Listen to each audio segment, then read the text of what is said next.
Apalagi kalau perusahaan-perusahaan ini baru, kenapa dia langsung IPO? Kenapa nggak dia minta dia perform dulu gitu? Dia cari nama dulu, dia IPO zaman sekarang, bahkan yang cuma punya uang cash 10 juta rupiah saja di prospektus, bisa IPO. Bayangkan. Mulai diakui lah secara global gitu, kalau memang tech Indonesia ini menarik.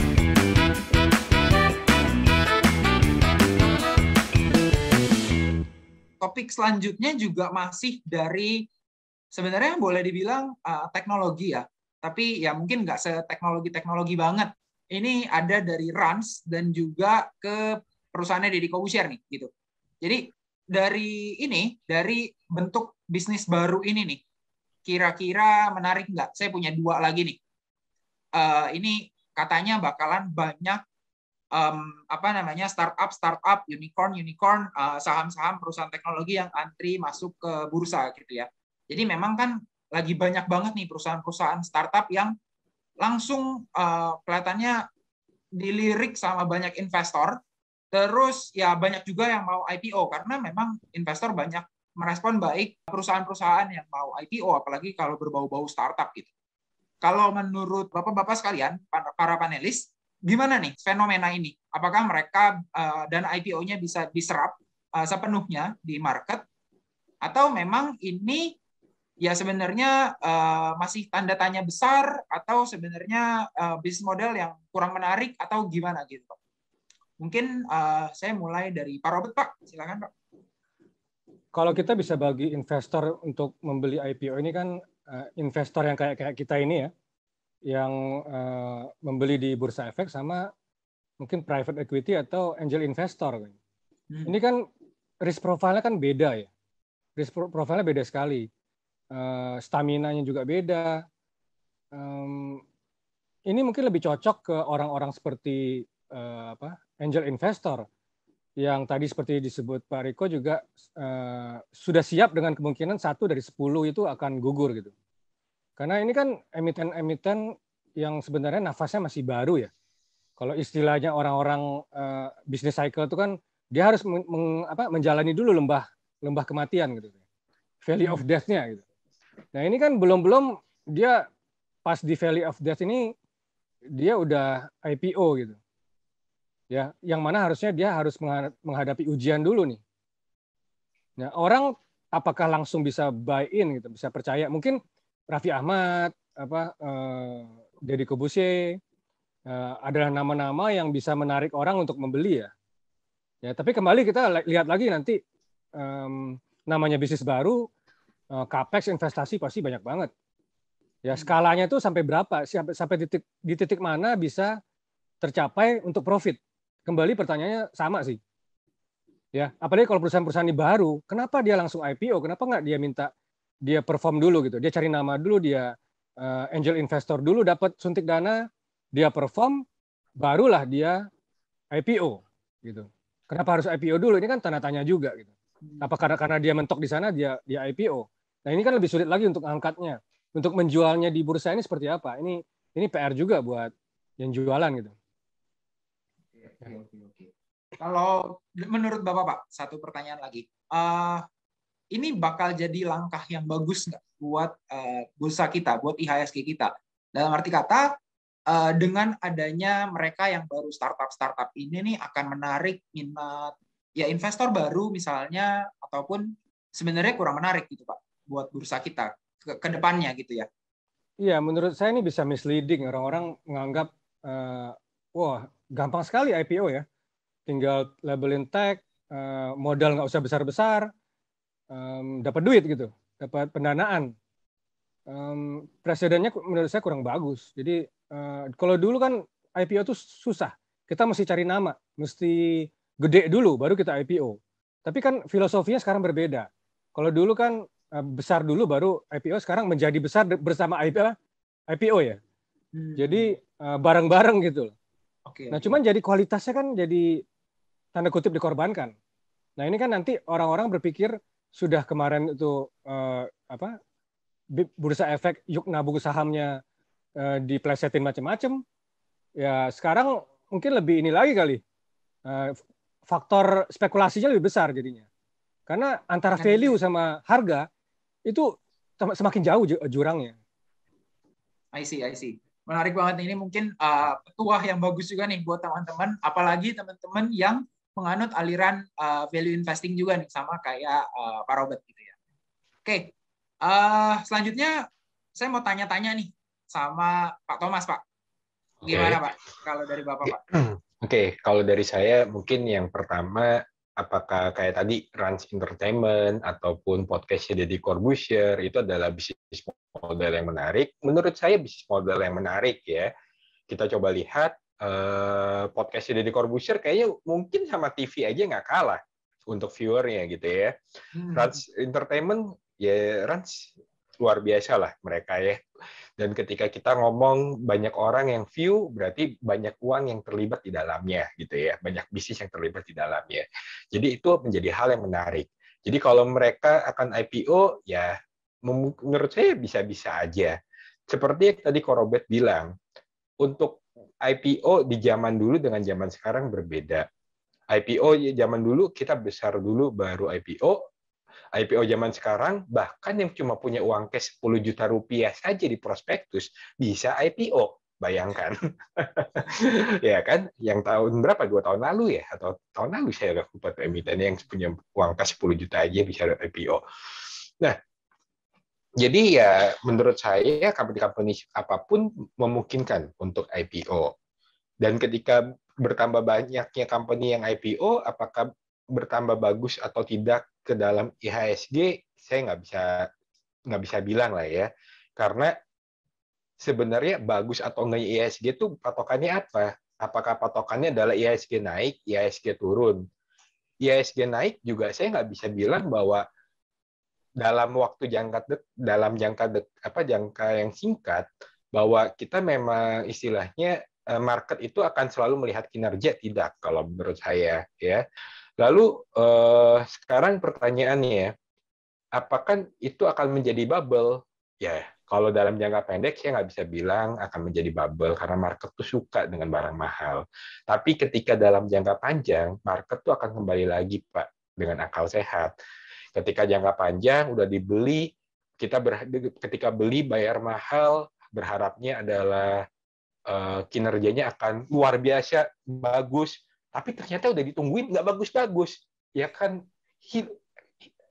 dari akal sehat jadi hilang kesabaran juga gitu ya, udah hilang akal sehat, hilang kesabaran juga, ya udah akhirnya memutuskan mungkin untuk cut loss dan lain-lain. Itulah yang akhirnya menjadi sebuah bubble di dalam saham-saham yang hype, biasanya terjadi kan seperti itu Pak.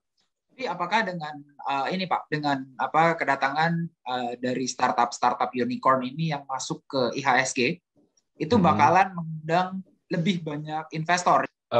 Kalau menurut saya, company startup ada beberapa yang memang menarik, dan itu pun jujur saya menunggu prospektusnya gitu ya Pak ya. Jadi kayak misalkan sebagai contoh model-model bisnis OTA Pak. OTA itu kayak tiket.com, Traveloka segala macam. Karena menurut saya bisnis modelnya enak, yaitu istilahnya ngambil 11 sampai berapa sih 11%, 13% dari pendapatan hotel, dan hotel tuh nggak pakai OTA Pak, karena sekarang semua orang sewa pakai OTA seperti itu. Jadi itu startup yang menurut saya model bisnisnya menarik gitu ya, yang mungkin kalau tiket.com, Traveloka bisa jadi profitable ya, bisa jadi. Tapi saya nggak tahu untuk hal itunya. Terus salah satu juga yang startup yang menurut saya akan ditunggu ya tentu the real bank digital dari rajanya gitu, raja bank BCA yaitu Blue gitu ya. Nah itu juga menurut saya juga bisa jadi menarik karena seperti yang tadi saya bilang, kalau kita ngomong bank, yang penting adalah penyaluran kredit, ya kan. Nah dengan induknya yang memiliki basis data istilahnya bisa dibilang customer yang besar lah ya, siapa yang nggak punya ATM bank tersebut gitu ya, maka dia bisa memiliki AI yang bagus untuk bisa membuat AI untuk credit scoring yang baik. Jadi itu salah satu bank digital yang menurut saya menarik. Jadi saya bukannya mungkin kalau tadi teman-teman mendengar kayaknya kok saya kontra banget dengan digital gitu ya. Saya tidak. gitu ya. Saya suka dengan sektor tech, tapi sayangnya saya belum menemukan aja yang menarik untuk saat ini gitu ya. Jadi ya saya menunggu sektor tech yang menarik, dan mungkin yang tadi saya sebut ya saya nggak bisa bilang menarik beneran gitu ya, karena at the end kembali lagi kepada kinerja, kepada valuasi, dan saya masih menunggu prospektus dari emiten-emiten tersebut. Tapi menurut saya kembali ke bisnis modelnya apakah menarik atau enggak, dan saya percaya ada startup yang memiliki bisnis model yang menarik ke depannya, Pak, yang untuk listing di bursa kita. Jadi ya tentu itu akan menjadi sentimen yang baik untuk bursa kita, Pak. Gitu. I see.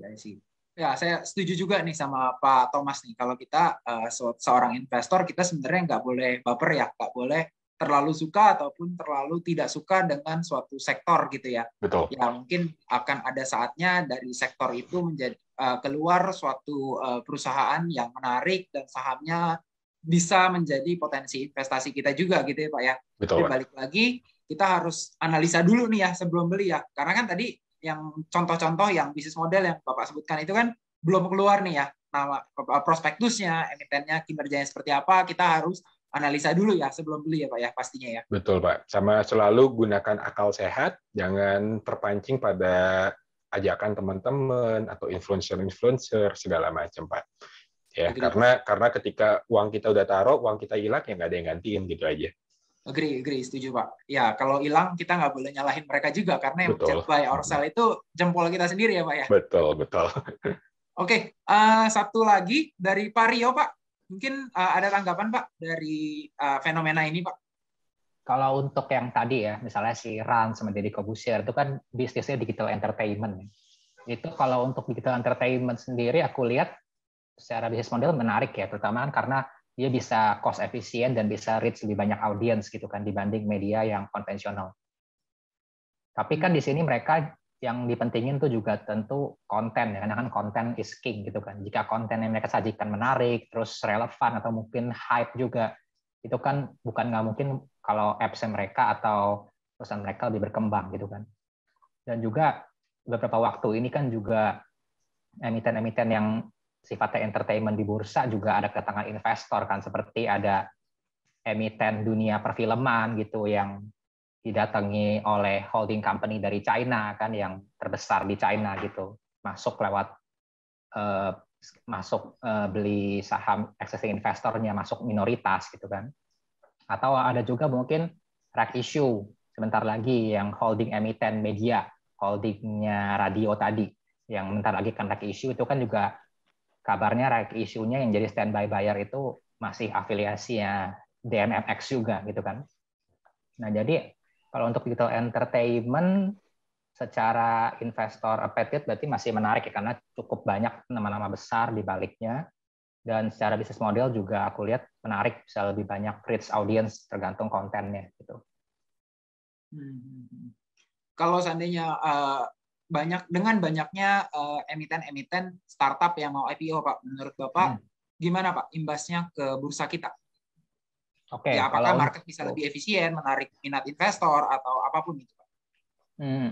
Kalau untuk startup yang akan IPO itu mungkin juga market harus lebih membiasakan diri dengan valuasi matriks yang bersifat baru itu yang tadi misal disebut gitu kan.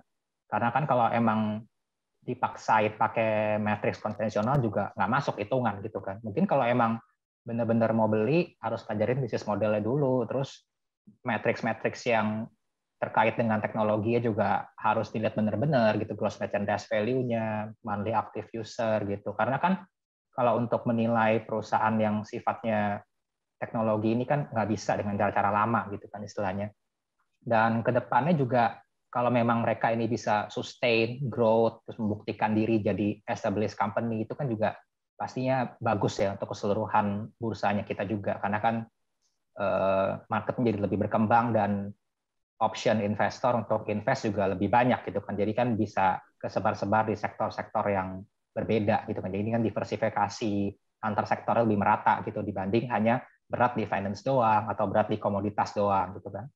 Kan bahkan yang terbaru aja kemarin indeks MSCI yang terbaru masukin bank digital kan yang Indonesia kan, bank digital yang tadi ekosistemnya Goto itu kan baru masuk ke MSCI. Nah, itu kan juga menurutku memang walaupun valuasinya di harga sekarang udah kurang menarik ya, tapi kan mulai diakui lah secara global gitu kalau memang tech Indonesia ini menarik karena kan masuk MSCI ini kan cukup bergengsi gitu ya, terutama untuk jika masuk yang big caps ya, karena MSCI bisa dipecah-pecah lagi ya, ada mid small cap, ada yang big caps-nya gitu.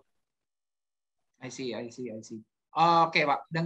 Berarti dengan lebih banyaknya startup kita, mungkin yang unicorn ataupun dekakorn dan lain-lainnya ini bisa menambah option buat investor ya, Pak ya. Tapi artinya juga bisa menarik banyak investor baru, Pak, menurut Bapak? Maksudnya dari yang sebelumnya nggak mengenal investasi saham misalnya, jadi lebih tertarik gitu untuk investasi saham, atau ya biasa aja gitu, orang nggak akan terlalu peduli gitu, Pak? Kalau investor baru yang belum pernah itu tergantung siapa yang influence dia sih ya. Misalnya kalau dia ikut-ikutan temennya atau mungkin ikutan influencer yang dia lihat masuk juga atau ikut promosiin juga gitu, itu kan tergantung ya.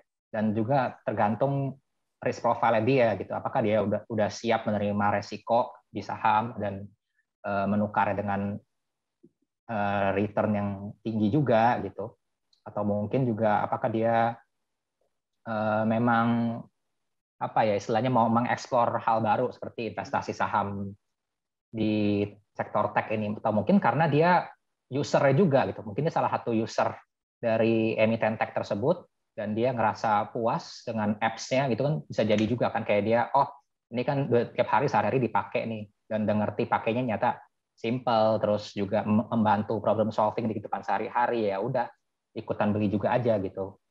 Yang penting sih terutama harus paham produknya dulu sih ya, terutama untuk emiten-emiten tech yang masih baru atau yang masih kecil itu, seenggaknya dalam hal ini ya riset kecil-kecilan lah, mungkin kita jadi user dulu gitu untuk mengerti bisnis modelnya.